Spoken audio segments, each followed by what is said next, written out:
All right, hello and welcome.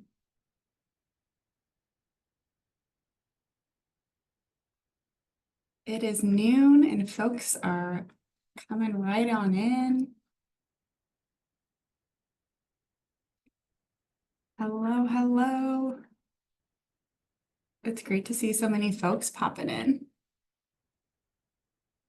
We're going to give it just a minute or so as folks log on.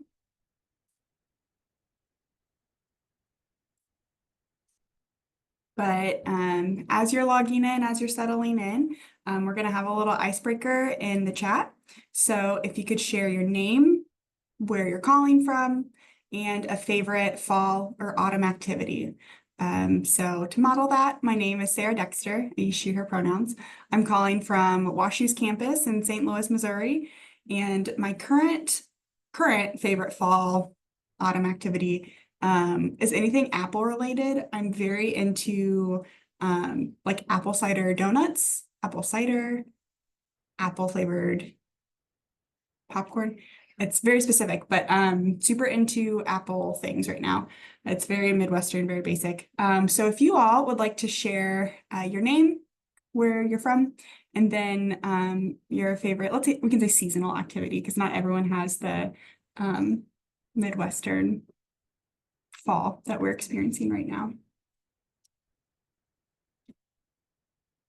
Awesome, Madeline. Apple picking, great, thank you. Another apple lover.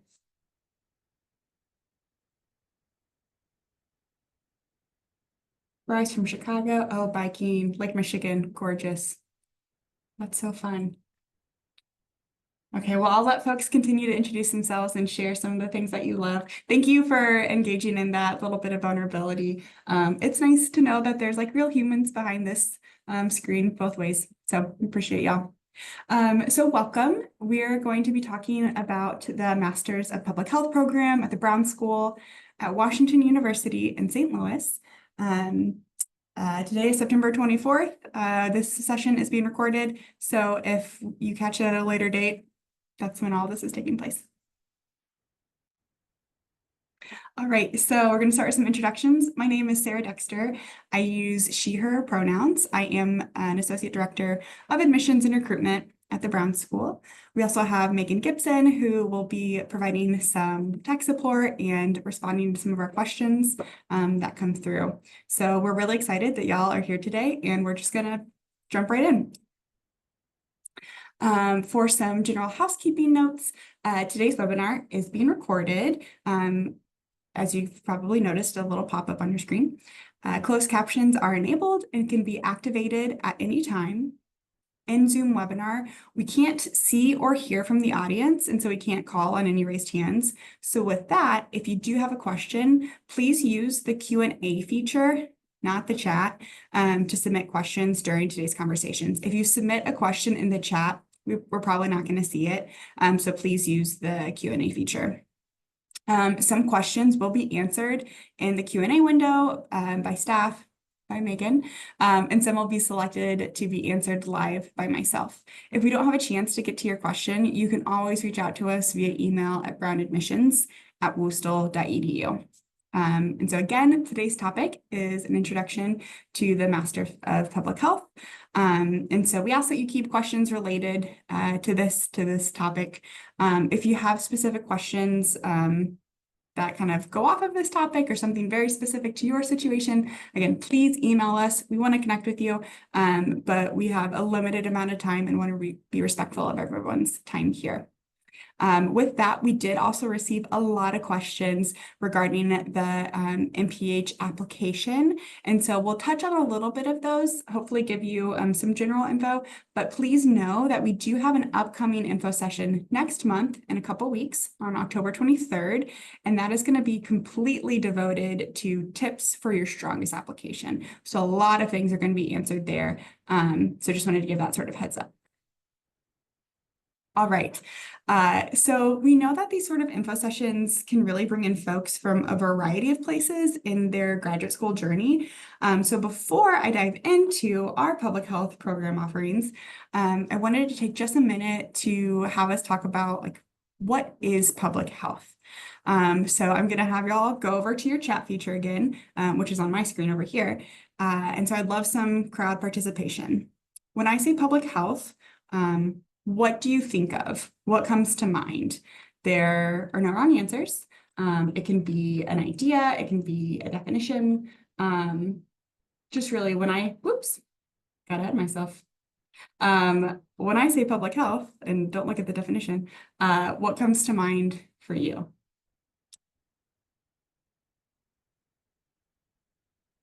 Creating healthy communities? Yes. Equity in terms of health? Interdisciplinary study of health and well-being in populations? These are great. I'm very impressed with you all. For me, it's sometimes something as simple as like hand washing or like public health campaigns. I think of that pretty often. Healthcare accessibility. Yeah. Yeah, I think y'all are really hitting on it. So to make sure we're all in a general same space, what are we talking about today when I say what is public health? So this is a pretty broad definition, but it's the science of promoting and protecting the health of people in the communities where they live, learn, work, and play. And all the things that people are sharing in the chat really fall under this. And so, for example, physicians treat diseases, illness, and injuries one patient at a time. Public health focuses on communities and populations, striving to implement large-scale solutions through education, research, and evaluation, policy, and practice. So it's a massive field with a lot of disciplines intersecting and really working with each other. So now that we've talked about what public health is, we're going to talk a little bit about the Brown School and what makes us different. You'll see here that the Brown School is celebrating its centennial. We've been around 100 years. That's kind of wild and really cool. And so you'll probably see us in different spaces celebrating this really special occasion. But with that, one thing you'll also notice about the Brown School is, whether you're looking at our materials, looking at the website, talking to faculty, students, or staff, is that our school is really dedicated to equity and committed to making an impact. So these values you'll hear often when we talk about our school. And it really just means that we're committed to translating the research and the work that we do into actionable solutions and bringing those solutions to the communities where it's needed most. We know research for research's sake doesn't really do any good. And so we're really committed to making that impact as we move through this sort of work. Some of y'all might be familiar with our mission as well, but we think it's really important to note that the Brown School's mission is to engage multidisciplinary faculty, staff, and students to create a better and more equitable society through rigorous science, transformative education, and authentic partnerships. I think this quote from Dean Trobe really highlights this universal theme. So in this transformative environment, you'll find that our programs are a beacon of innovation, cultivating a vibrant community where passion, promise, and opportunity converge with unwavering support. It's not just education, it's a journey of inspiration, collaboration, and growth. So really, all of us here at the Brown School are really working together to make the extraordinary possible. So now that we've established our values and you've met our dean, I want to chat a little bit about our students who are truly our shining light. So we have 230 new students this year, and about 100 of those are Masters of Public Health students. 50% are first generation graduate students with a median age of 25. We're pretty wide range, but the median age is about 25. Almost 40% of our students are international, and they represent 17 countries. And then a little over 40% of our domestic students are students of color. And then for gender identity, the majority of our students, 70% of our students identify as female, and then 24% as male, cisgender, and 6% is transgender, agender, genderqueer, or gender fluid. And we think that's really important because we're very proud of our student body and the diverse experiences and backgrounds and identities that they represent. And so that's something that we really value, and we're really constantly evaluating our admissions and enrollment processes to make the Brown School as representative and accessible as possible. So now we're going to dive into our MPH curriculum.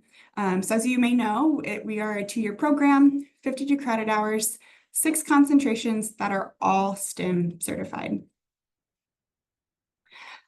So a little bit about our curriculum and how it was designed. So first, we really do take an evidence-based approach to practice. And that means that our curriculum, our practice, our interventions are driven and informed by research, as they should be. Our curriculum is grounded in driving social, racial, economic, environmental, and health equity. And so this reflects the Brown School strategic plan, which is called Driving Equity 2030. And you can read a little bit more about that strategic plan if you're curious on our website. Students will also learn through an anti-oppressive framework, meaning that we're aware of the existing power differentials within our society, and we focus on advancing the voices and needs of marginalized communities. We also take a transdisciplinary problem-solving approach, meaning that students learn to examine issues and approach problems from a multifaceted, interdisciplinary perspective. And finally, we ground our curriculum in flexibility. This means that it's designed for students to build core public health skills and competencies while also providing room for them to explore their individual interests and career goals. We'll talk a little bit more about this next.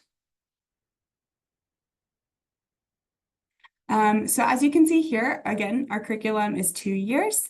The MPH is 52 credit hours, and you'll find that the first year is really devoted to that foundation level coursework. This will provide you with just a strong basis of knowledge about the field of public health, while providing opportunities for building analytical, scholarship, leadership, and team building skills. The first year, again, is focused on that foundational knowledge, regardless of what concentration you'll be specializing in. And then the second year, you'll take courses that are specifically selected based on your concentration and your areas of interest. In between the first and second year, you'll have a practicum, and that's really applying those concepts that you're learning. I also want to highlight the transdisciplinary problem-solving courses in your second year. This is a really cool opportunity for students. These courses examine our health issues from a complex, multifaceted perspective, really taking in that transdisciplinary understanding. Some of the courses focus on most pressing public health issues, such as healthcare reform, tobacco control, criminal justice, chronic disease policy and prevention, or health, race, and inequalities. These courses can change year to year based on faculty expertise and what is most pressing and relevant in today's society. Yep, and so I'm going to continue on with that for the second slide for curriculum.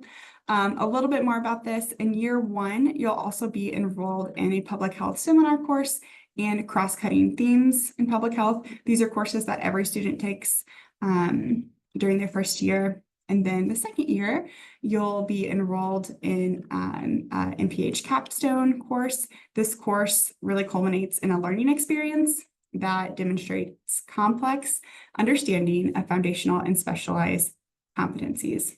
That is a mouthful, but it's really just a culminating experience, ensuring that you've had a really solid understanding of the past 2 years, and you're demonstrating that. We also have skill labs, and these are 1 credit hour courses on a variety of topics. They're skill-based, and so these are things that you can typically put on a resume.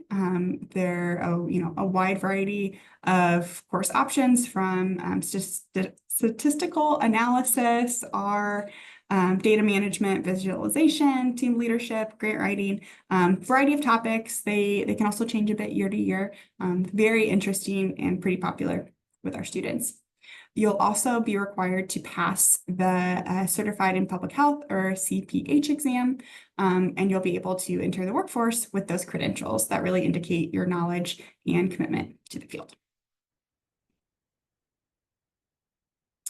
So as I mentioned, we have 6 MPH concentrations. Those are all listed out here. We have epidemiology and biostatistics, global health, health policy analysis, mental and behavioral health, urban design, and a generalist concentration. I'm not going to touch too much on these. We could spend a whole another hour on all of these, but I encourage you all to spend some time looking at our concentrations on the website if you're not familiar, and doing some reflection to see what most aligns with your interests and career goals.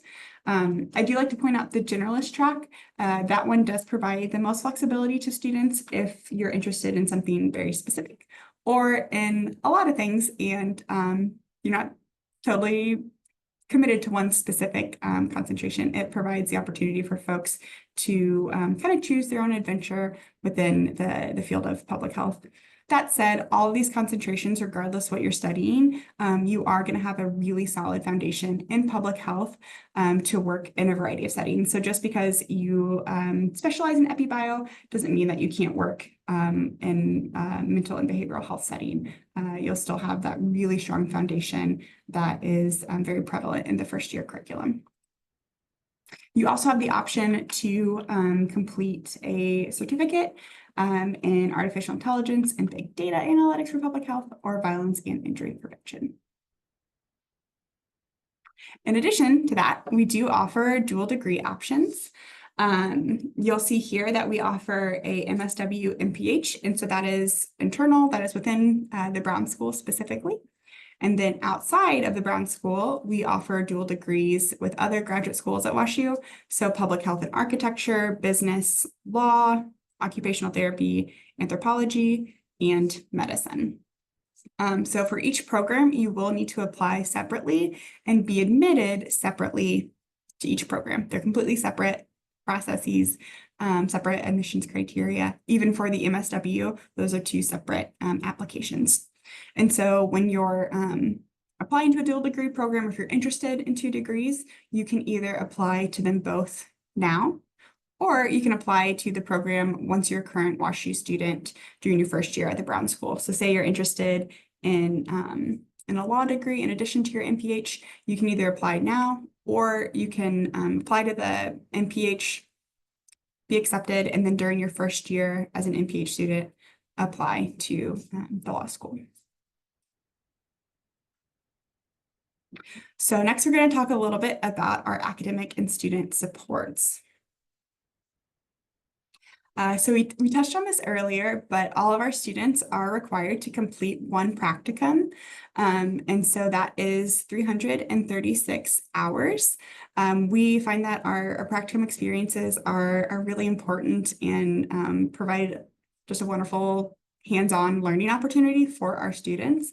These practicums can take place, locally, St. Louis, nationally, or even internationally.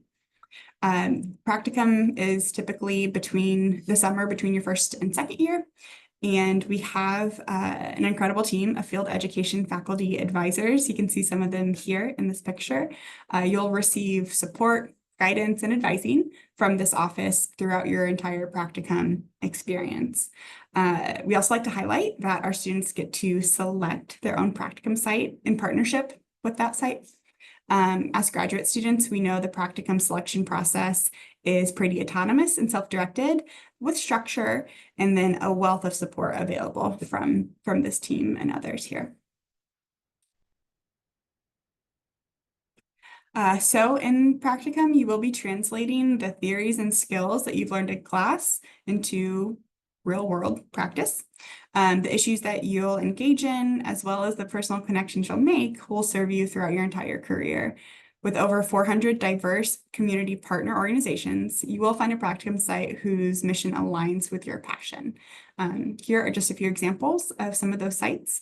And then there is also a process to petition to add additional sites if you don't see an organization that you maybe already have a connection with or are really, really interested in working with.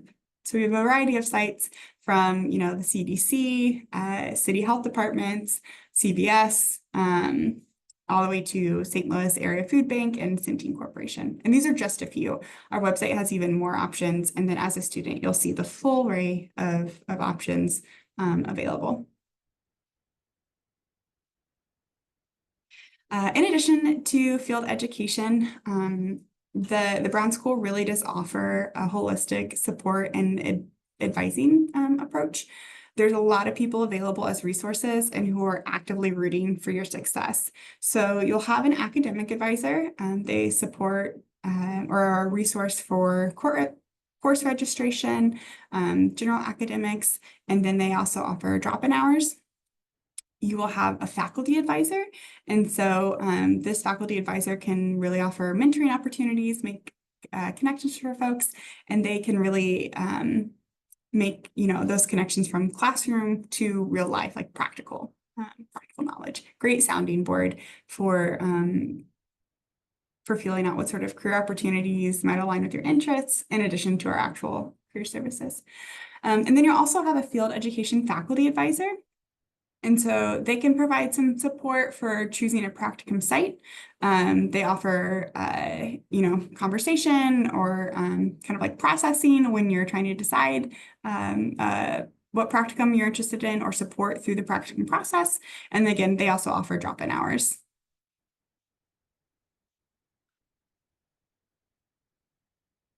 As I kind of touched on earlier, we have a ton of really awesome faculty and research opportunities. Our faculty are highly engaged with our students. They are not only, very involved in the classroom, but they're also scholars and experts in their field. And they're available to serve as your mentors and advisors. So you will be paired with a dedicated faculty advisor that aligns with your concentration. And as I said, those faculty members are there to help kind of connect you to other leading practitioners in the field of public health. We're really proud to state that we have an 8-to-1 student to faculty ratio. And for those that are interested in research, there's a lot of opportunity for that as well. While you don't have to be interested in research, we do have a number of folks that are very much engaged in that. We have over 20 research centers and 3 community-based research initiatives, all which offer opportunities for student involvement. We've had over 180 paid research, student research positions, RA positions. There's other opportunities to work with faculty as well. Some of that can be through like an independent study, co-presenting at conferences, co-authoring papers. Some students will do their practicum with faculty. So there's a lot of ways to engage with faculty in the classroom, outside of the classroom, with research. Our faculty really want to know our students and want to be available to you all. So that's something that we hope folks will take advantage of.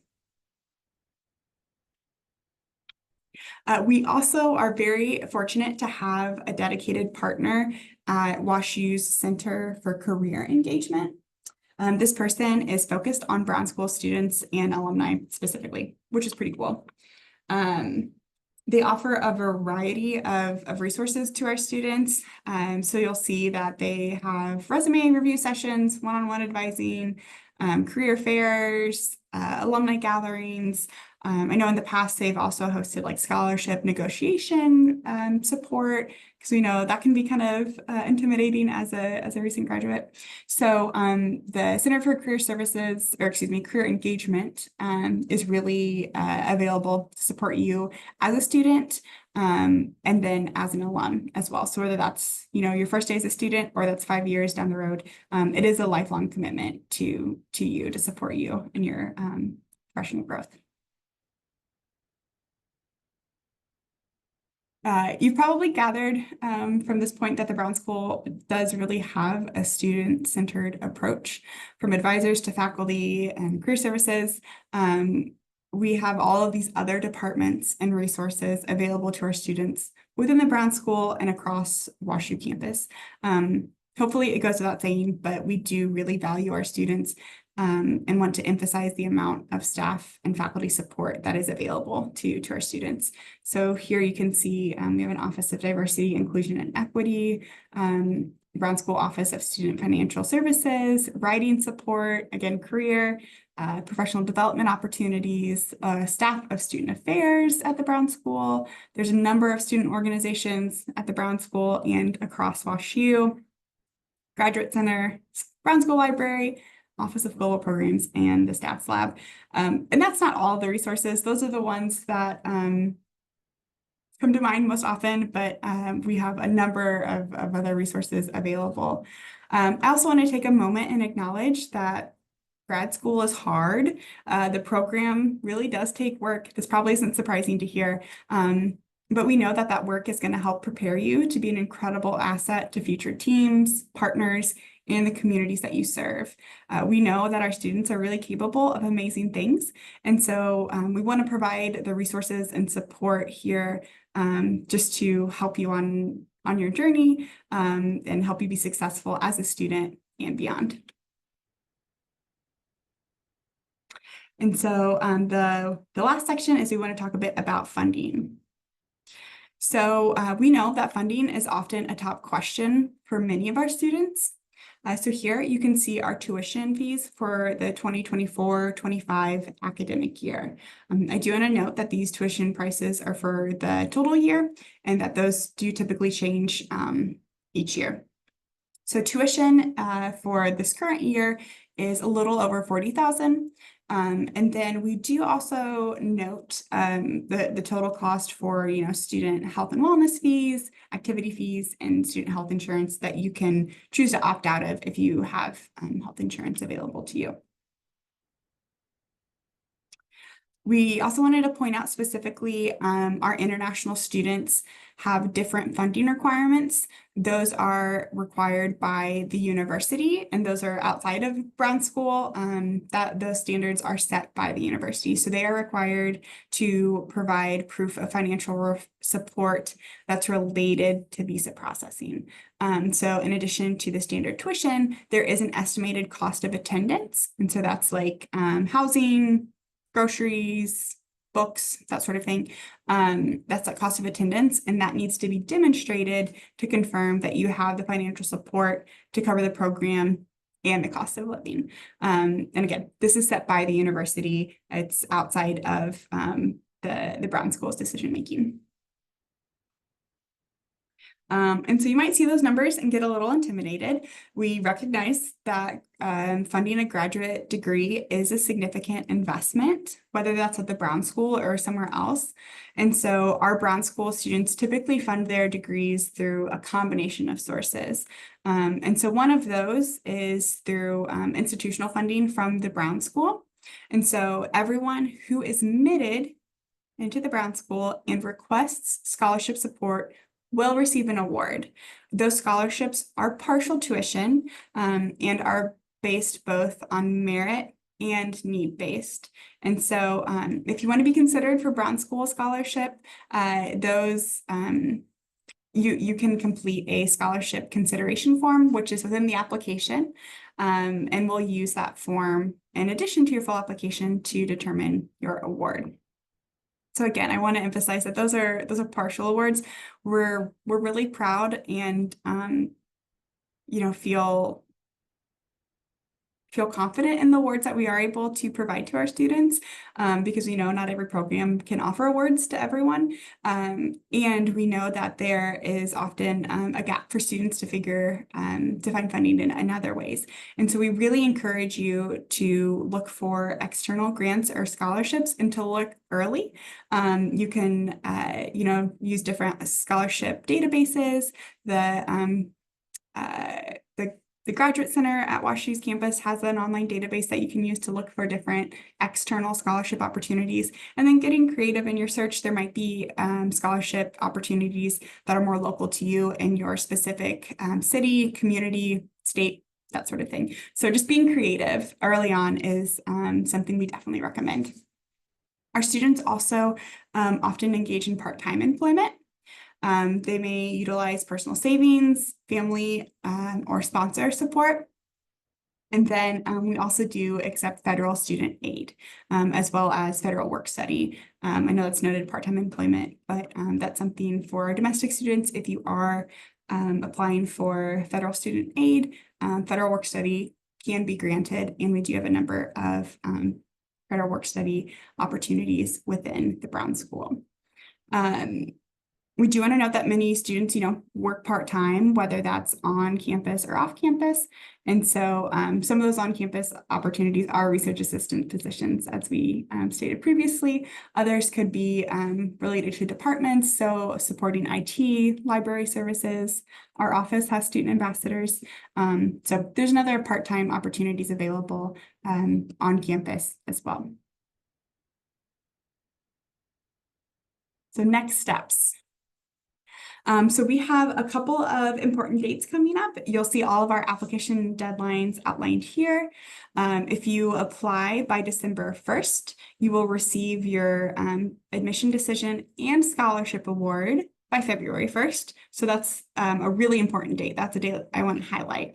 The second date is March 1st, which is a priority review. And then after March 1, we do accept applications on a rolling basis, but the final deadline is April 1st for international applicants and June 1st for domestic.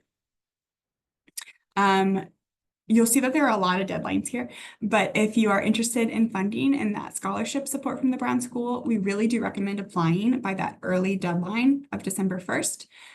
We prioritize this date for awarding funding, awarding scholarship to early applicants. This isn't to say that scholarships aren't available later on. They certainly are, especially that March 1st deadline, but they are based on availability, so we recommend applying early. You'll also see that we have some additional virtual info sessions that are coming up over the next month or two. And so October 9th is an introduction to our Master of Social Policy program. If you're interested in policy, it's a one-year degree. And then October 23rd is tips for your strongest application. So those application-related questions, definitely check out that info section about a month from now. And then November 13th, before our December 1 deadline, is our Ask Us Anything. So if you've scoured the website, attended these virtual info sessions, you still have some lingering questions or potential anxieties, pop on over to the November 13th Ask Us Anything info session. And I think I'll be hosting that with one of my colleagues as well. A couple things that you can do in the meantime is connect with us. We are here to help. You can connect with us via email. We're also available to meet virtually, or we have campus tours. So if you're in the area, regional, or wanting to come visit, we'd love to see you. Our tours typically take place on Fridays. And then we do offer ways to connect virtually over an online meeting. And so a lot of ways to connect. We're happy to be a support if you have questions. And speaking of questions, there were a lot of questions submitted ahead of time. And it looks like, excuse me, it looks like, Megan, you have answered some great ones already. So thank you for that. But I'm pulling up our pre-submitted questions.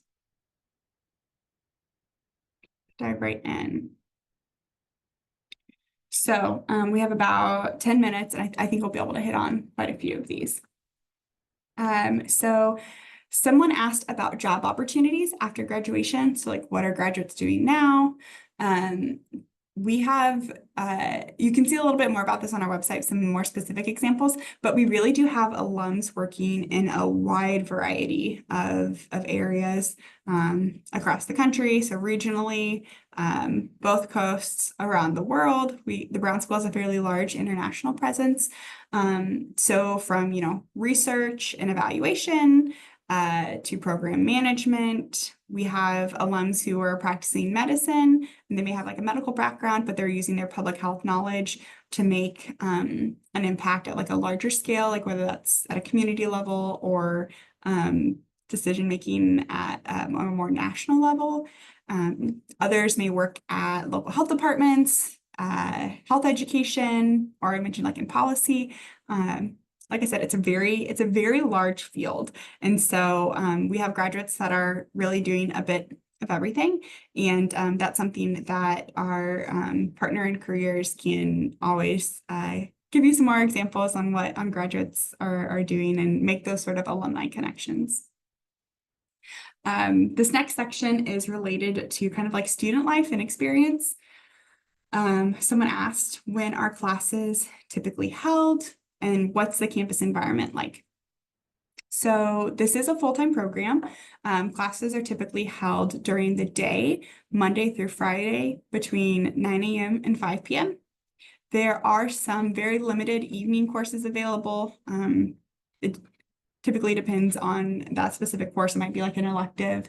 And then there are very limited weekend specialty courses. Sometimes those skill labs, those 1 credit hour skill labs may be available over the weekend, but those are a bit rare. So typically Monday through Friday, 9 to 5 daytime classes. As for a campus environment, someone asked if the environment is collaborative or maybe a little competitive. I would say, there's always going to be folks who are a little competitive. That's just human nature. But the general atmosphere of the Brown School is highly collaborative. It has to be. That's the fields of public health, social work, social policy. You're collaborating constantly. None of us operate in a silo. So those values are reflected within the community here. There are also a number of ways to get involved in the campus community, whether that's Brown School specific student groups or WashU. There's also graduate student groups available for folks to engage in.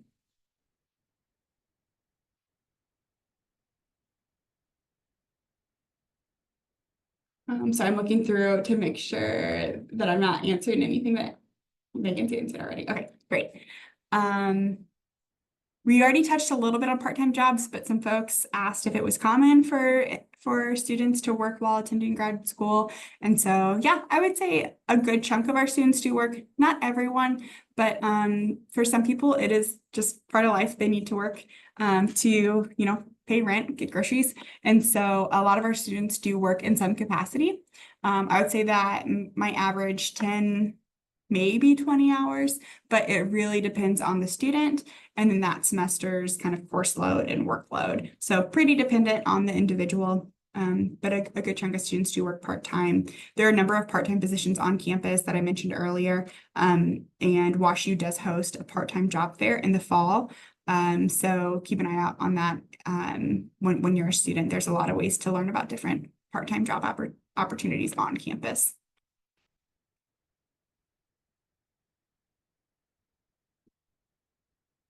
The next section is a little bit related to admission. And so someone asked, can you apply if you don't have a public health degree or background? So yes, strong yes. Public health, as I've mentioned, is a very diverse transdisciplinary field. And so we really value folks from a variety of perspectives and experiences. We know that having those diverse perspectives matter, and they all bring, unique ideas to this work that does require like creative problem solving and creative solutions. So all I say is yes, you don't need a public health background. We would gladly welcome your application. You just need to have a pretty clear interest and have done some reflection on why this is the field that you're wanting to pursue. Another person asked if it's helpful to have post-graduation public health experience. Is that an advantage? I would also say yes. We don't have a minimum experience requirement, but we do really value that professional experience related to public health. It's a major plus and will only benefit you in your graduate studies. It's that knowledge, that experience is just going to help you even more so making connections and understanding those theories since you have that prior experience to reflect on. This one I think is relevant, so I'm going to go ahead and answer it. When do you decide your concentration?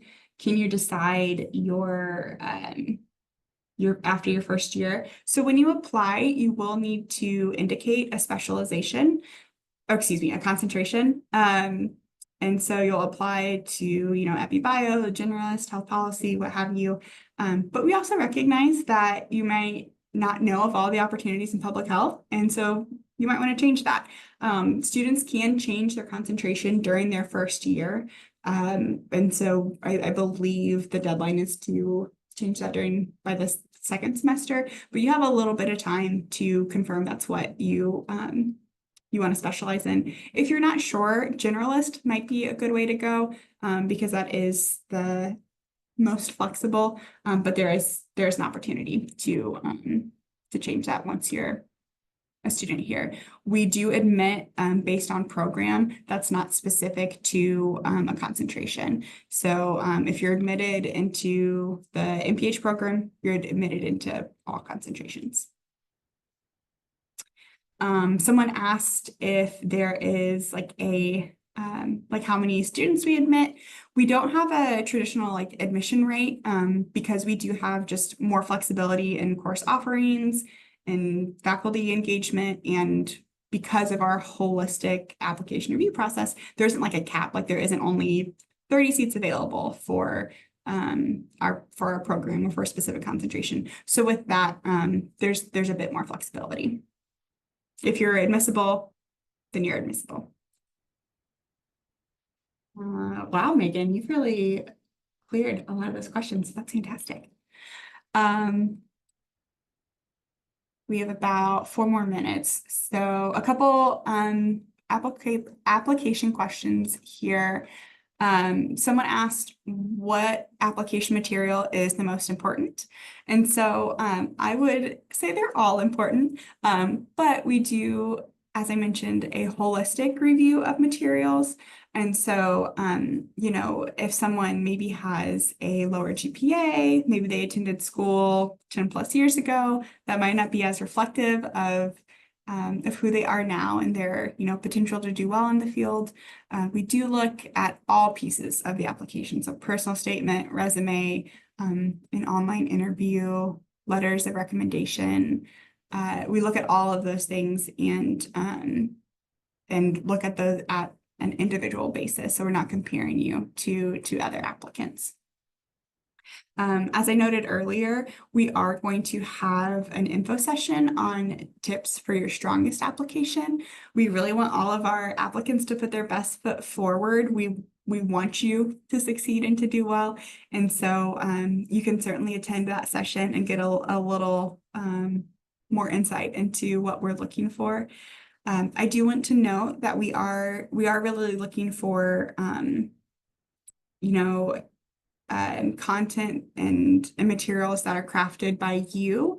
I know AI is a great tool in a lot of ways, and we want this work, your materials to be authentic. And so it's important that you're not using AI to write your materials for you. That's something that will certainly hinder your application and butts up against academic integrity. So just make sure the materials that you're submitting are you know, original thought, are created by you, and it shouldn't be an issue.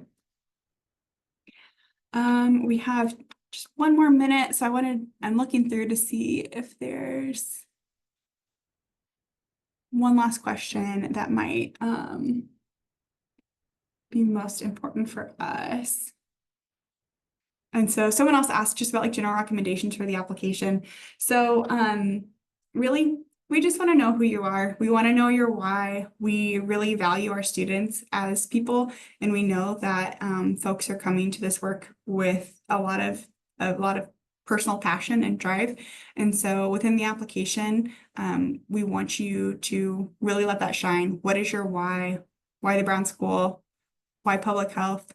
Why do you want to make a difference? What do you want to do to make a difference?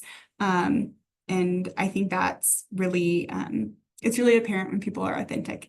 And so we thank you in advance for sharing your story with us. And we're really excited to chat more about your applications in the next info session.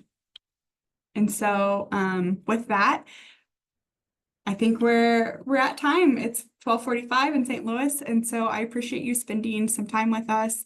We got through a lot of content, and I'm sure there's still questions. So if you have questions, you can certainly connect with us, Brown Admissions at woostel.edu. And thank you again to Megan for answering so many of our questions in the chat. I hope you have a wonderful rest of your day, and we look forward to receiving your application. All right. Take care, everyone.